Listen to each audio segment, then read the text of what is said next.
परमेश्वर के दैनिक वचन। लाजर का पुनरुत्थान परमेश्वर को महिमामंडित करता है। यूहन्ना अध्याय 11 पद संख्या 43 से 44।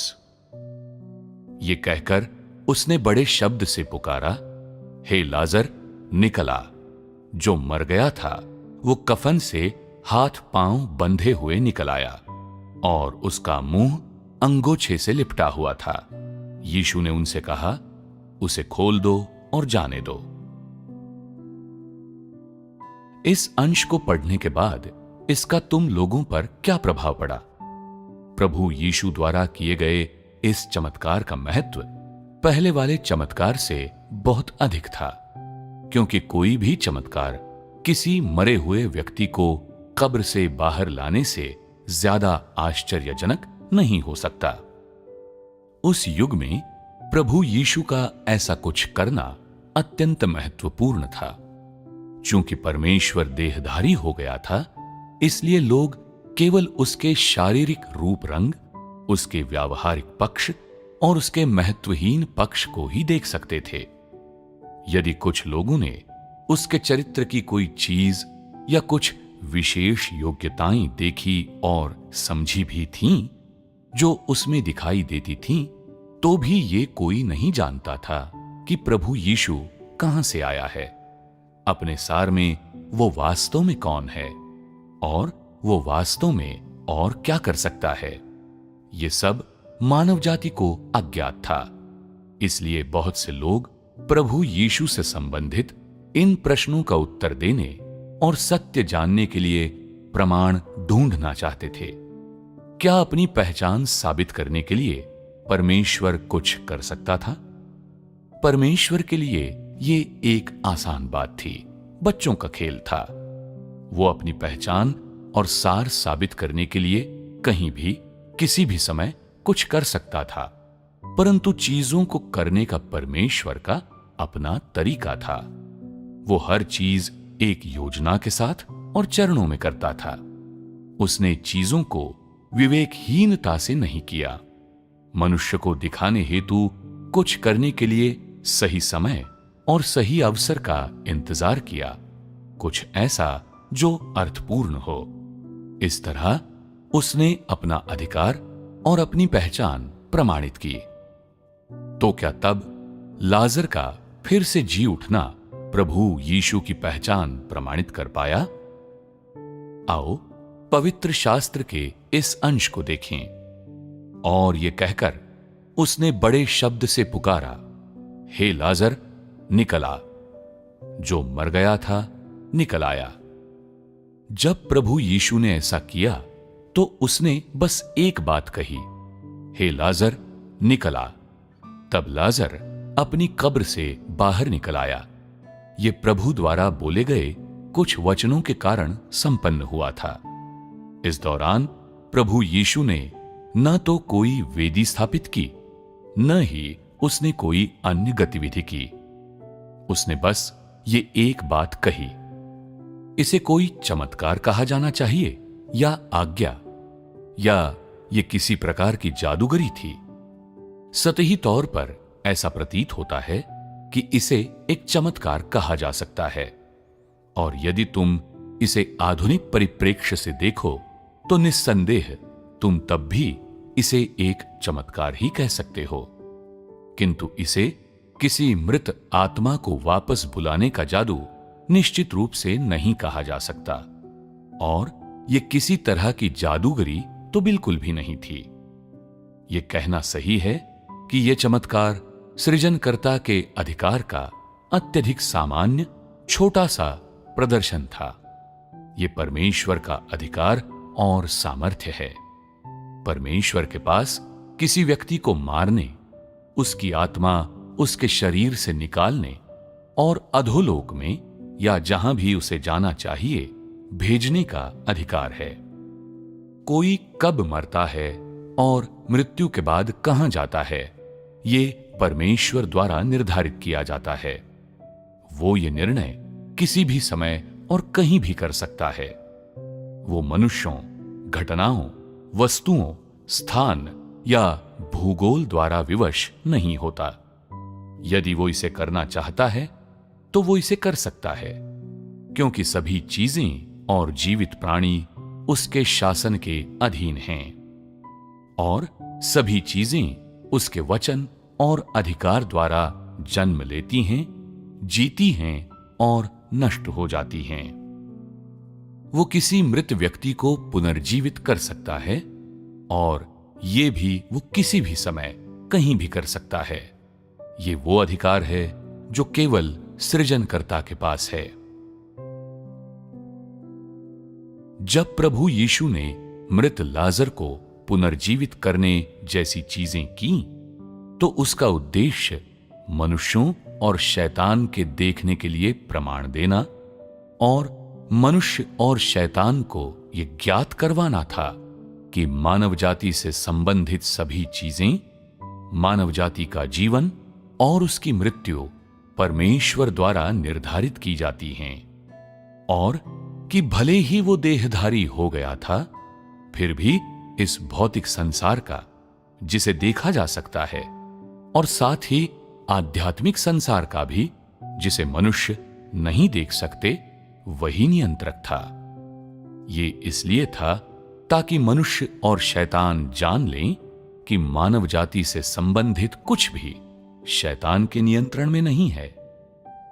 ये परमेश्वर के अधिकार का प्रकाशन और प्रदर्शन था, और ये सभी चीजों को ये संदेश देने का परमेश्वर का एक तरीका भी था कि मानव जाति का जीवन और मृत्यु परमेश्वर के हाथों में है।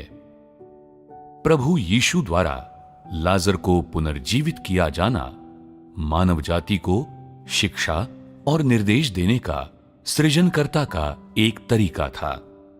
ये एक ठोस कार्य था जिसमें उसने मानव जाति को निर्देश और पोषण प्रदान करने के लिए अपने सामर्थ्य और अधिकार का उपयोग किया था। ये सृजनकर्ता द्वारा बिना वचनों का इस्तेमाल किए मानव जाति को ये सच्चाई दिखाने का एक तरीका था कि वो सभी चीजों का नियंत्रक है। ये उसके द्वारा व्यावहारिक कार्यों के माध्यम से मानव जाति को ये बताने का एक तरीका था कि उसके माध्यम से मिलने वाले उद्धार के अलावा कोई उद्धार नहीं है। मानव जाति को निर्देश देने के लिए उसके द्वारा प्रयुक्त ये मूक उपाय चिरस्थायी, अमिट और मनुष्य के हृदय को एक ऐसा आघात और प्रबुद्धता देने वाला है जो कभी फीके नहीं पड़ सकते। लाजर को पुनर्जीवित करने के कार्य ने परमेश्वर को महिमामंडित किया। इसका परमेश्वर के प्रत्येक अनुयायी पर एक गहरा प्रभाव पड़ा है। ये हर उस व्यक्ति में जो इस घटना को गहराई से समझता है, ये समझ और दर्शन मजबूती से जमा देता है कि केवल परमेश्वर ही मानव जाति के जीवन और मृत्यु पर नियंत्रण कर सकता है। यद्यपि परमेश्वर के पास इस प्रकार का अधिकार है और यद्यपि उसने लाजर को पुनर्जीवित करने के माध्यम से मानव जाति के जीवन और मृत्यु के ऊपर अपनी संप्रभुता के बारे में एक संदेश भेजा, फिर भी ये उसका प्राथमिक कार्य नहीं था। परमेश्वर बिना किसी अर्थ के कभी कोई कार्य नहीं करता। हर एक चीज जो वो करता है उसका बड़ा मूल्य होता है और वो खजानों के भंडार में एक नायाब नगीना होती है। वो किसी व्यक्ति को कब्र से बाहर लाने को अपने कार्य का प्राथमिक या एकमात्र उद्देश्य या मद बिल्कुल नहीं बनाएगा। परमेश्वर ऐसी कोई चीज नहीं करता जिसका कोई अर्थ न हो।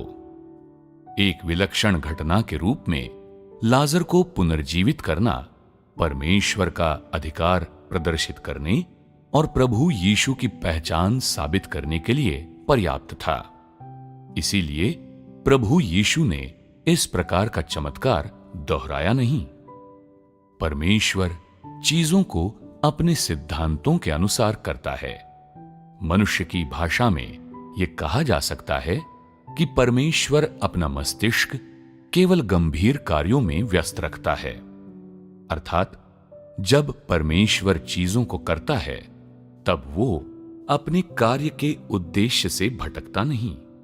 वो जानता है कि इस चरण में वो कौन सा कार्य करना चाहता है, वो क्या संपन्न करना चाहता है, और वो एकदम अपनी योजना के अनुसार कार्य करेगा। यदि किसी भ्रष्ट व्यक्ति के पास इस प्रकार की क्षमता होती तो वो बस अपनी योग्यता प्रदर्शित करने के तरीकों के बारे में ही सोचता रहता, ताकि अन्य लोगों को पता चल जाए कि वो कितना दुर्जेय है, जिससे वे उसके सामने झुक जाएं, ताकि वो उन्हें नियंत्रित कर सके और उन्हें निगल सके। ये बुराई शैतान से आती है, इसे भ्रष्टता कहते हैं। परमेश्वर का इस प्रकार का स्वभाव नहीं है और उसका इस प्रकार का सार नहीं है। चीजों को करने के पीछे उसका उद्देश्य अपना दिखावा करना नहीं है, बल्कि मानव जाति को और अधिक प्रकाशन और मार्गदर्शन प्रदान करना है। और यही कारण है कि लोगों को बाइबल में इस तरह की घटनाओं के बहुत कम उदाहरण देखने को मिलते हैं। इसका मतलब ये नहीं है कि प्रभु यीशु का सामर्थ्य सीमित था या वो इस प्रकार की चीजें नहीं कर सकता था। इसका कारण केवल था कि परमेश्वर ऐसा करना नहीं चाहता था, क्योंकि प्रभु यीशु द्वारा लाजर को पुनर्जीवित करने का बहुत व्यावहारिक महत्व था और परमेश्वर के देहधारी होने का प्राथमिक कार्य चमत्कार करना नहीं था, मुर्दों को जीवित करना नहीं था, बल्कि मानव जाति के छुटकारे का कार्य करना था। इसलिए प्रभु यीशु ने जो कार्य पूरा किया उसमें अधिकांशतः लोगों को शिक्षा देना, उन्हें पोषण प्रदान करना और उनकी सहायता करना था। और लाजर को पुनर्जीवित करने जैसी घटनाएं प्रभु यीशु द्वारा की गई सेवकाई का मात्र एक छोटा सा हिस्सा था। इससे भी अधिक तुम लोग कह सकते हो कि दिखावा करना परमेश्वर के सार का अंग नहीं है।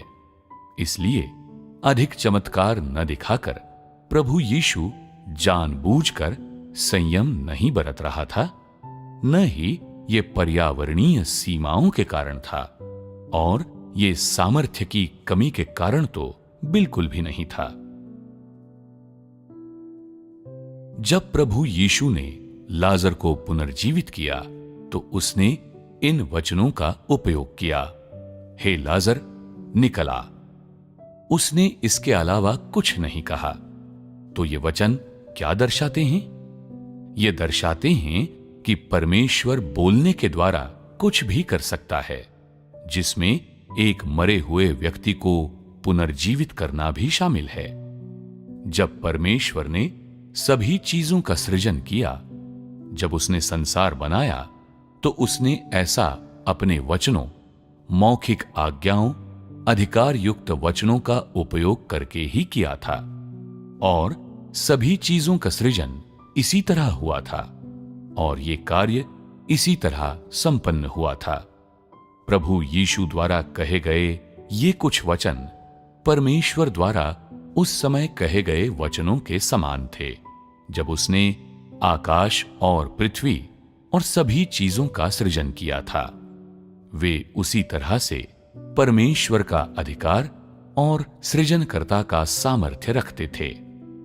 परमेश्वर के मुंह से निकले वचनों की वजह से सभी चीजें बनी और कायम रहीं, और बिल्कुल वैसे ही प्रभु यीशु के मुंह से निकले वचनों के कारण लाजर अपनी कब्र से बाहर आ गया। ये परमेश्वर का अधिकार था जो उसके द्वारा धारित देह में प्रदर्शित और साकार हुआ था। इस प्रकार का अधिकार और क्षमता सृजनकर्ता की और मनुष्य के उस पुत्र की है जिसमें सृजनकर्ता साकार हुआ था। लाजर को पुनर्जीवित करके परमेश्वर द्वारा मानव जाति को यही समझ सिखाई गई है